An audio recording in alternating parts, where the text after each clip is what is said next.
दोस्तों, आज की कहानी है। ननद जी, आपसे हाथ जोड़कर विनती करती हूँ, मेरे घर में आकर मेरी बहू को दुखी मत करो।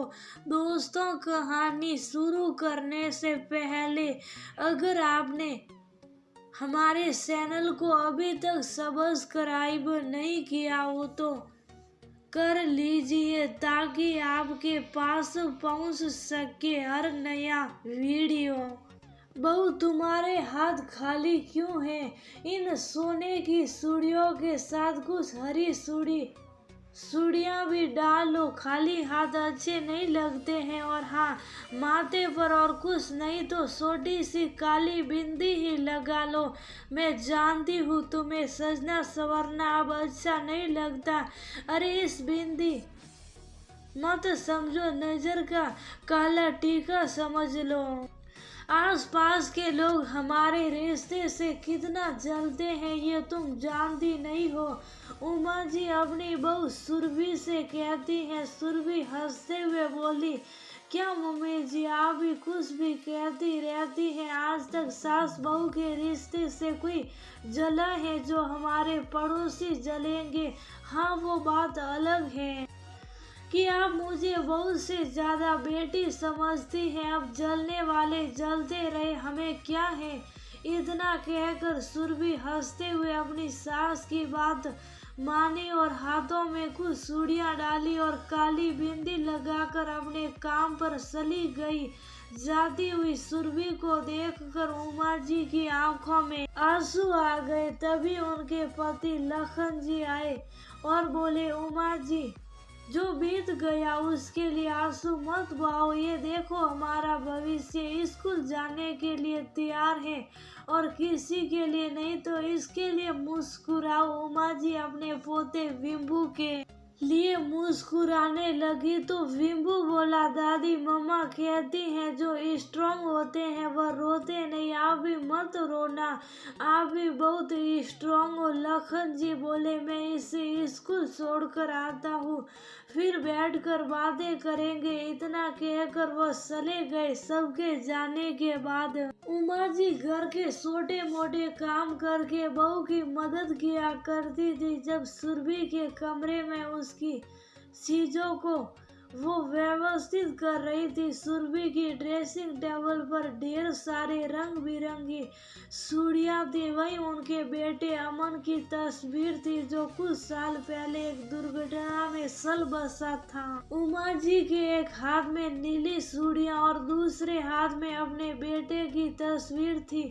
वह पुराने दिनों में खो गई। माँ, देखो ना, ये दिन रात हरी पीली चूड़ियां पहनती है। इसे समझाओ कि पति के पसंद की नीली नीली चूड़ियां पहना करे। अमन उमा जी से कहता है। सुरभि बोली, मम्मी जी, ये कहाँ लिखा है कि बस पति के पसंद की चूड़ियां पहनना है। मुझे हरी पीली चूड़ियां अच्छी लगती है, मैं तो वही पहनूंगी। आपको पसंद है तो आप खुद पहन लो। उमा जी बोली, शादी को 6 साल हो गए, 2 साल का तो तुम्हारा बच्चा हो गया, फिर भी तुम दोनों बच्चों की तरह लड़ते हो। ठीक है, उसे हरी पीली चूड़ियां पसंद है तो पहने दो। कल तुम्हारी पसंद की नीली चूड़ियां पहन लेगी। सुरभि अमन को सिधाने लगी तो अमन बोला, देख लेना, जब नहीं रहूंगा तो इन चूड़ियों को देखकर मुझे याद करोगी। सुरभि ने तुरंत अमन का मुंह बंद किया और बोली, ये कैसी बातें कर रहे हैं? शुभ शुभ बोलिए। ये लीजिए, मैंने उतार दी हरी पीली चूड़ियां और पहन ली आपकी पसंद की नीली चूड़ियां। भगवान के लिए फिर कभी ऐसा मत कहिएगा। उमा जी आई और अमन के कान पकड़ते हुए बोली, क्यों रे, मेरी बहू को परेशान करता है?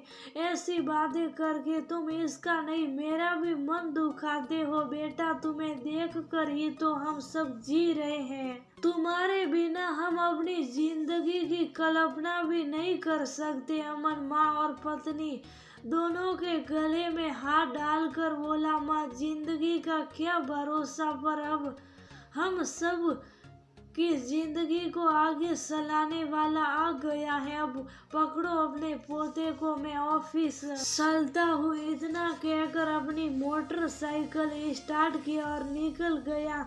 न जाने ईश्वर कब जुबान पर बैठ जाते हैं। शाम में दोनों सास बहू मटर सिल रही थी और कह रही थी कि आज अमन जब आएगा तो उसे मटर की कचौरी बनाकर खिलाएंगे। तभी उधर से अमन का एक दोस्त भागते हुए आया और एक बुरी खबर लाया, जिसे सुनते ही सुरभि वही बेहोश हो गई। उमा जी मानो पत्थर की हो गई जब उसने ये बताया कि अमन का एक्सीडेंट हो गया है और वो अस्पताल में अंतिम सांसें ले रहा है। देखते ही देखते हरा भरा परिवार दुखों में बदल गया। जाते जाते अमन ने अपने पूरे परिवार की जिम्मेदारी सुरभि को सौंपी थी, जिसे सुरभि ने संभालने का वादा किया। जिन सूढ़ियों से सुरभि को इतना प्यार था, समाज के ठेकेदार उन सूढ़ियों को भी उतार रहे थे। सुरभि को होश नहीं था जब उसकी बुआ सासू सूढ़ियों को खोल रही थी। उमा जी पूरे समाज के सामने खड़ी हुई और बोली, दीदी मत उतारिए मेरी बहू की सूढ़ियों को, अभी उसकी उम्र ही क्या हुई है। बुआ जी बोली, मानती हूँ तुम्हारा परिवार नए जमाने का है, पर समाज के कुछ नियम होते हैं। उमा जी बोली, मैं नहीं मानती ऐसे नियमों को जो बस दुख की घड़ी में साथ दे, जो नियम हौसला ना दे सके। ऐसे नियम को तोड़ देना ही बेहतर है। जहाँ सब लोग सुरभि को अभागिन कहकर सांत्वना दे रहे थे, वहीं उमा जी ने हौसला रखा और सुरभि से बोली, बहू याद रखो, जीवन में जिद, जुनून और हौसला हमेशा बनाए रखना, तभी मंजिल तुम्हारे कदमों में रहेगी, वरना तो दूसरे लोग हमेशा तोड़ने और गिराने के लिए तत्पर रहते हैं। सुरभि भरी हुई आंखों से उमा जी के गले लग गई और विलाप करने लगी। वही उमा जी ने बेटे के गम को पी लिया और बहू को हौसला दिया। उस घंटे बाद लखन जी लौटने 8 से उमा जी अपनी यादों से भी लौट आई। उमा जी के हाथों में नीली सूढ़ियों को देखकर बोले, तुम फिर उन पुरानी यादों में चली गई थी। कितनी बार कहा, जो यादें दर्द दे उन्हें याद मत करो। अपने बेटे के उन खूबसूरत पलों को याद करो जब वह तुम्हें कहता था कि मैं नहीं रहकर भी हमेशा इस घर में रहूंगा। लखन जी ने उमा जी को हौसला दिया। अब यही तो होता था, दोनों एक दूसरे को हौसला देते थे। कुछ घंटे बाद लखन जी पोते को लाने के लिए चले गए। देखते ही देखते शाम हो गया। सुरभि दफ्तर से लौट कर आई। आते ही सबसे पहले अपनी नीली सूढ़ियों को वह उतारने लगी। उमा जी बोली, सुरभि पहले तुम अमन के लिए सूढ़ियाँ पहनती थी, अपने बेटे के लिए पहनो। तुम्हारे हाथों की सूढ़ियाँ को देखकर देखो वह कितना खुश होता है। बेटा, किसी के चले जाने से जिंदगी रुकती नहीं है। जाओ हाथ मुंह धो लो, फिर इकट्ठे बैठकर चाय पियेंगे। सुरभि मुस्कुराकर हाथ मुंह धोने चली गई। समय बीता। कुछ महीनों बाद सुरभि की बुआ सास आई। वह सुरभि के कपड़े, उसकी सूढ़ियों को देखकर वो मुंह बनाती थी।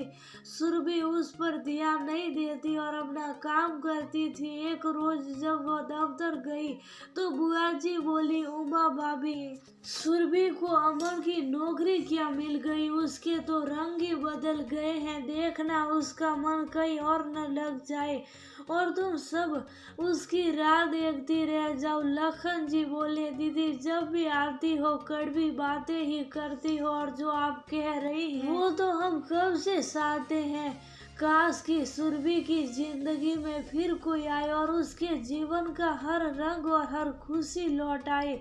इतना कहकर लखन जी दुखी मन से वहाँ से चले गए। बुआ जी उमा जी से बोली, लखन तो समझेगा नहीं, तुम तो समझो। उमा जी हाथ जोड़कर बोली, दीदी बहुत मुश्किलों से जिंदगी पटरी पर आई है।